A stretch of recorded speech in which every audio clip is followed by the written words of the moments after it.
ایسے ہی ہوا، حضرت ابراہیم علیہ السلام نے پٹی ڈال لی آنکھ پر اور ان کے ہاتھ پیر باندھ دیے گئے. یہ ذبح کرنے کا وقت ہے. بھلا کیا رب تبارک و تعالیٰ بھی کسی کے عزیز کو ذبح کرنے کا حکم اس طرح دے گا؟ یہ تو امتحان تھا، امتحان تھا. ہاجرہ حضرت اسماعیل کو چھوڑ دیا، کچھ زیادہ راہ جو ساتھ میں تھا وہ کھانا توشہ دے دیا اور کہا مجھے اللہ کا حکم ہے، میں جا رہا ہوں. واپس چلے گئے اپنی بیوی اور چھوٹے 6 مہینے کے بچے کو. یہی تو یادگاریں ہیں. حضرت ہاجرہ کے پاس جب کھانا پانی سب ختم ہوا تو وہ اپنے بیٹے کی پیاس کے لیے پانی ڈھونڈنے نکلی. پھر صفا مروہ پہاڑیوں پر دوڑتی رہی 7 چکر. پھر اسماعیل علیہ السلام کے قدموں کے نیچے سے زمزم پانی کا یہ چشمہ نکلا. اور یہ جو تاریخ ہے، اس کے بعد پھر حضرت ابراہیم علیہ السلام لوٹ آئے جب اسماعیل علیہ السلام جوان ہو چکے تھے. اب اللہ تعالیٰ نے حکم فرمایا اے ابراہیم تم اپنے بیٹے کی قربانی دے دو. ایک تو 100 سال کے بعد بیٹا دیا گیا ہے، لیکن اللہ تعالیٰ فرماتا ہے کہ تم اس کو اللہ کی راہ میں قربان کرو. نبی کا خواب سچا خواب ہوتا ہے، عام لوگوں کی طرح نہیں. اسماعیل علیہ السلام کو انہوں نے بلایا، وہ پورا واقعہ اللہ نے اس میں ذکر فرمایا. ارشاد فرماتے ہیں انی ارا فی المنام انی اذبحک، بیٹا میں نے خواب میں دیکھا ہے کہ میں تجھے ذبح کر رہا ہوں، اللہ کے نام پر قربان کرنا. فانظر ماذا تری، بتا کیا کرنا چاہیے. مشورہ ہے باپ کس سے؟ بیٹے سے. قال یا ابت افعل ما تؤمر ستجدنی انشاء اللہ من الصابرین. اسماعیل علیہ السلام چھوٹے ہیں اور عرض کرتے ہیں ابا جان آپ کو جس چیز کا حکم دیا گیا ہے وہ کر گزریے، انشاءاللہ آپ مجھے صبر کرنے والا پائیں گے. بیٹا یہ نہیں ہے کہ بھاگ جائے کہ باپ میرا چھری لے کے بیٹھا ہے، اللہ کے نبی. اور اس کے بعد لے کر کے چلے حضرت ابراہیم علیہ السلام. پہلے تو یہ روایت میں ہے کہ انہوں نے 100 اونٹ ذبح کیے اس خواب کے لیے، دوسرے دن بھی 100 اونٹ ذبح کیے. پھر یہی حکم آیا تو تیسرے دن اسماعیل علیہ السلام کو لے کر کے آئے مینا کی وادیوں کے پاس. اور وہاں جب پہنچنے لگے حضرت ہاجرہ بھی تھی پیچھے پیچھے.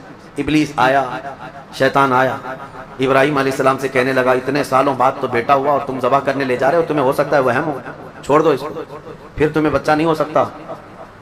تب حضرت ابراہیم علیہ السلام نے زمین سے 7 کنکریاں اٹھائی اور اس کو دے مارا اور کہا یہ اللہ کا حکم ہے، اللہ کا حکم ہے اور میرے رب تبارک تعالیٰ کے حکم کے آگے میں کسی کے لیے کوئی رعایت نہیں رکھتا.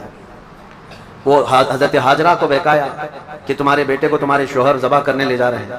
حضرت ہاجرہ نے کہا مجھے معلوم ہے وہ اللہ کے حکم سے کر رہے ہیں، اور اگر اللہ کا حکم ہے تو ایسے 100 بیٹے اسماعیل بھی ملے میں سب قربان کروں.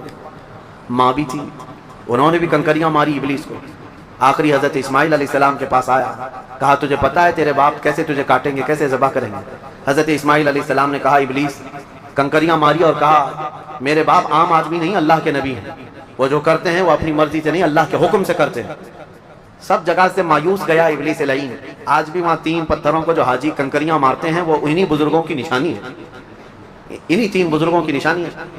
اب جب لٹایا حضرت ابراہیم علیہ السلام نے تو کس طریقے سے اسماعیل علیہ السلام خود عرض کرتے ہیں کہ ابا جان اپنی آنکھوں پر پٹی ڈال لیجیے کہ مجھے کاٹتے ہوئے دیکھ کر، خون دیکھ کر باپ کی محبت غالب نہ آ جائے اور کہیں آپ اللہ کے حکم کے خلاف نہ ہو جائے. آپ چھری روک لیں، آپ آنکھوں پہ پٹی ڈال لیں اور میرے ہاتھ پیر کو رسی سے باندھ دیں کہ میں تڑپتا نہ دیکھیں آپ.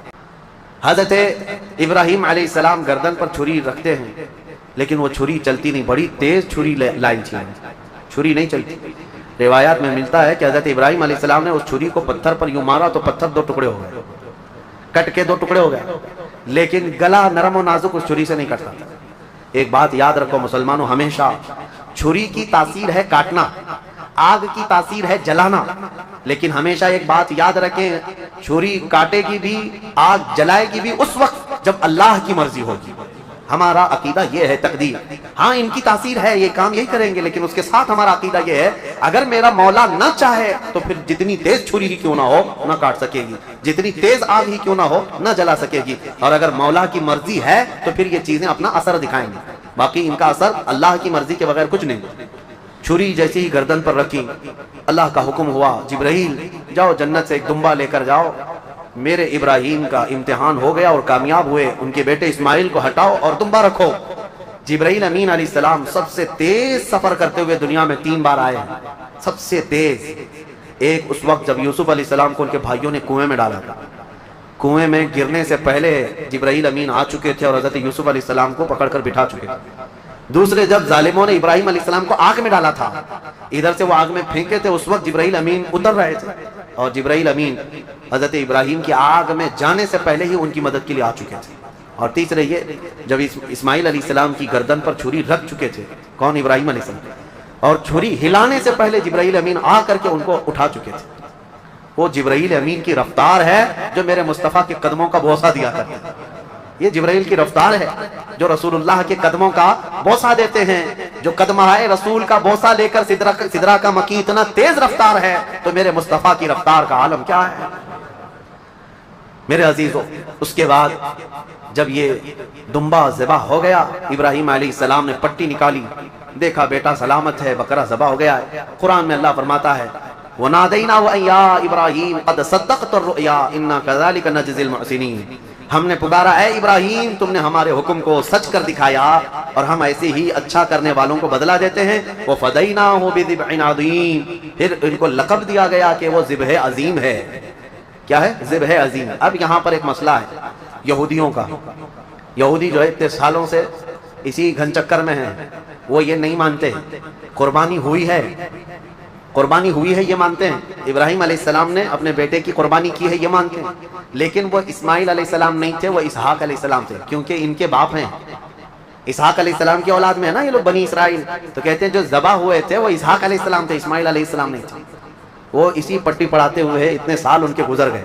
میں ایک آیت پڑھتا ہوں جس سے پتہ چلے گا آپ کو کہ حضرت اسماعیل علیہ السلام حضرت ابراہیم کے بڑے بیٹے تھے، پہلے وہی تھے، اور جو پہلا بیٹا تھا اسی کی قربانی ہوئی ہے، یہ بات پکی ہے. جیسے کہ حضرت ابراہیم علیہ السلام کی یہ دعا قرآن میں الحمدللہ الذی وہب لی علی الکبر اسماعیل و اسحاق.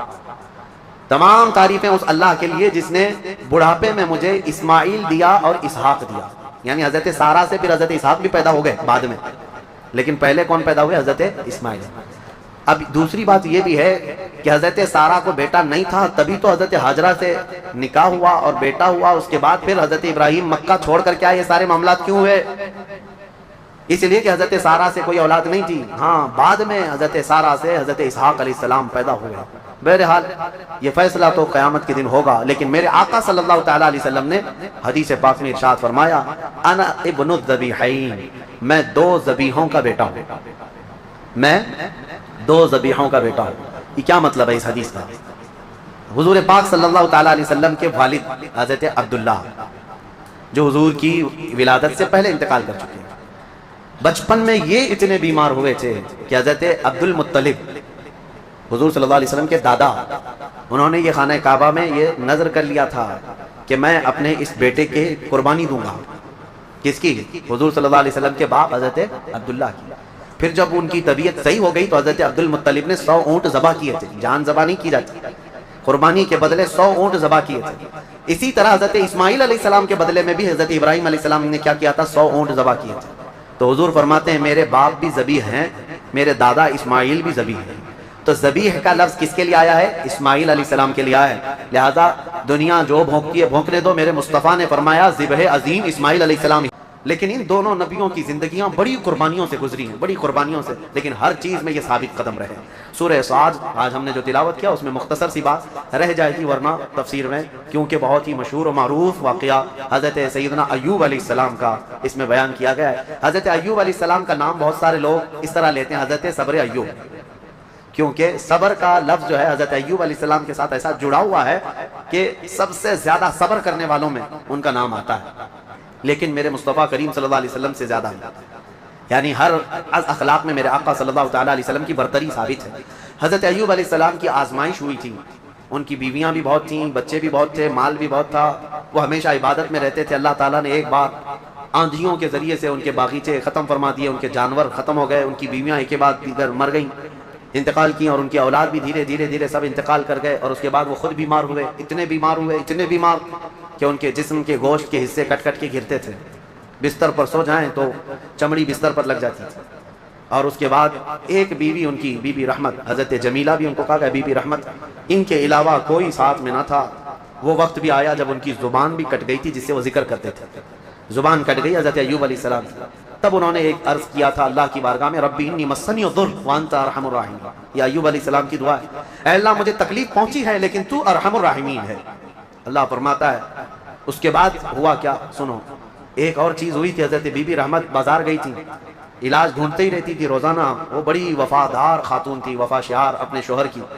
بازار میں ایک حکیم صاحب دوا بیچ رہے تھے، میرے پاس ہر بیماری کی دوا ہے. یہ چلی گئی، کہا کہ میرے شوہر ایسے ایسے بیمار ہیں، ان کی تکلیف فلاں فلاں ہے.